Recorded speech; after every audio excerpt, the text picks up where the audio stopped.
श्री स्वामी समर्थ. नमस्कार. सातारा मेजवानीमध्ये आपल्या सर्वांचं खूप खूप स्वागत आहे. आज मी तुम्हाला पनीरची भुर्जी करून दाखवणार आहे. तर चला आपण सुरुवात करूया. पनीर हे मी 200 ग्रॅम पनीर घेतलेलं आहे. त्याची आपल्याला आता भुर्जी करायची. थोडासा भाग आपल्याला खिसून घ्यायचा आणि थोडा बारीक छोटे छोटे तुकडे करायचे.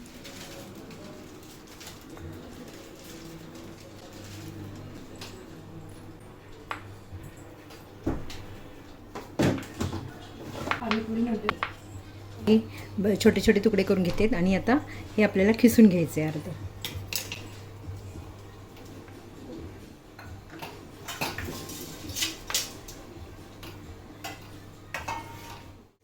थोडं खिसून घेतले, थोडे पीसेस करून घेतले, पनीरचे तुकडे करून घेतलेत. आपल्याला आता सुरुवात करूया. कढाई मी गरम करून घेते. पण आता ह्यामध्ये तेल घालायचं.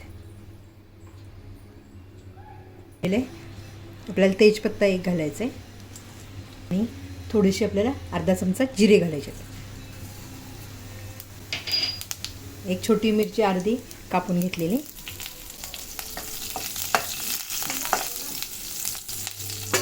आणि आता एक मोठा कांदा मी बारीक कापून घेतलेला आहे, तो आपल्याला घालायचा आहे. आता ह्याचं छान आपण तेलात भाजून घेऊया. भुर्जी म्हणलं की कांदा आला भरपूर छान ते बारीक कापून घ्यायचा, म्हणजे भुर्जी पण छान लागते. लवकर भाजण्यासाठी आपल्याला ते मीठ घालायचं.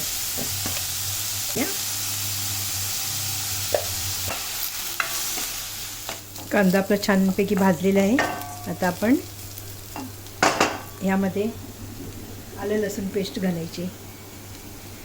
तुम्ही क्रश करून नुसतं आलं आणि लसूण जरी क्रश करून घेतला ना तरी चालते, कारण हे आता आलं लसूण पेस्ट नाही आहे, क्रशच आहे, पण एकदम बारीक नाही वाटायचं. आलं लसूणचा वास यायला पाहिजे म्हणून चांगलं परतून घ्यायचं व्यवस्थित. त्यामध्ये आपल्याला एक छोटा 2 चमचे मी डाळीचं पीठ घेतलेलं आहे. तर आपले एकदम पनीर भुर्जी खूप छान होणार आहे. त्याच्यामुळं बाइंडिंग होतं जरा थोडंसं म्हणून. जर तुम्हाला नाही घालायचं असेल ऑप्शनल आहे. आता हे चांगलं, कारण पीठ असंच मी टाकलेलं आहे, तर भाजून जरी तुम्ही टाकलं तरी चालेल, पण मी असं ह्याच्यात भाजून घेते. आता जे रेग्युलर मसाले ते घालायचे. हळद अर्धा चमचा, चिचे तुकडे टाकले त्यामुळे लाल मिरची पावडर तुम्ही तुमच्या स्वादाप्रमाणे घालू शकता. मी 1 चमचा घातला आहे. धना जिरा पावडर घातली 1 चमचा. व्यवस्थित आता हलवून घेऊया आपण.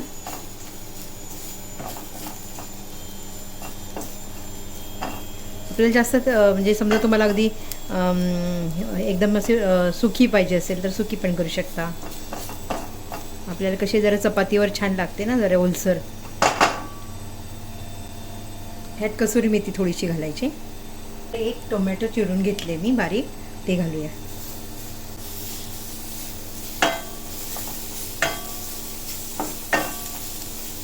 त्याला थोडंसं पाणी घालायचं आहे, कारण हे सगळं मसाला एकजीव झाला पाहिजे ना म्हणून.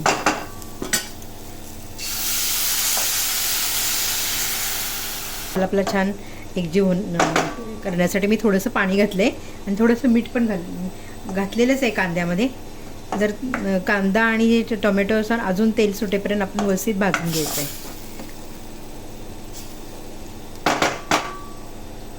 ही भुर्जी खूप छान लागते चपातीबरोबर. मुलांना टिफिनला देऊ शकता, कारण खूप आवडतं मुलांना पनीरचे प्रकार. त्यामुळं हे भुर्जी केली जाते मुलांच्या डब्यासाठी खास. समजा घरी जर तुम्ही करणार असेल तर त्यावर रोटी छान लागते. रोटी आणि भुर्जी. एक 2 ते 3 मिनिट असं झाकण ठेवलेलं आहे टोमॅटो आणि मसाला मिक्स होण्यासाठी. तुम्ही पाहू शकता एकदम छान असा मस्त वास पण छान येतो आहे. आणि आता आपला मसाला पण हे झालेला आहे. कांदा टोमॅटो मसाला सगळं मिक्स झालेलं आहे. आता आपल्याला यामध्ये थोडीशी साय घालायची आहे दुधावरची.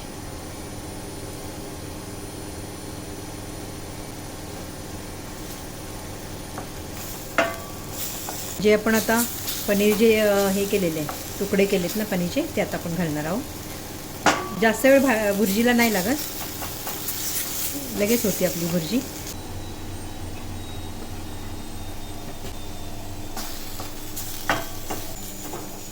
थोडंसं आपल्याला यामध्ये ना दूध किंवा तुम्ही पाणी पण घालू शकता. साई घातलेली आहे पण आपल्याला थोडंसं दूध घालायचं आहे. भुर्जी म्हणजे सुकी होणार नाही जास्त.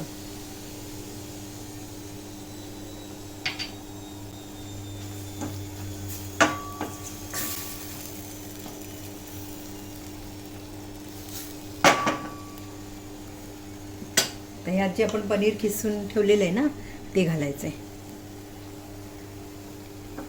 म्हणजे एकदम असं भुर्जी एकदम स्मूदी नाही लागली पाहिजे. म्हणजे त्यात पनीरचे तुकडे टाकल्यामुळं खूप छान लागते भुर्जी. अर्ध पनीर तुकडे करून टाकायचे, अर्धी किसून टाकायचं पनीर.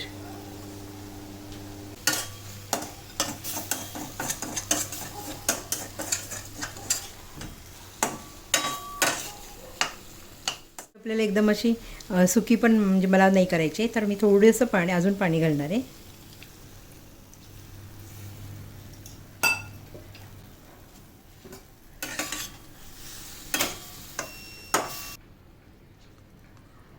आपण थोडंसं जे कांद्यामध्ये मीठ घातलं होतं तसं ॲडजस्ट करून थोडंसं आत्ता पुन्हा घालणार आहे आपण मीठ. कोथिंबीर घालायची. थोडासा स्वादासाठी मी जरा किचन किंग मसाला घालणार आहे. तुमच्याकडे मसाला असेल गरम मसाला तर तुम्ही घालू शकता. मस्त एकदम वास सुटलेला आहे छान.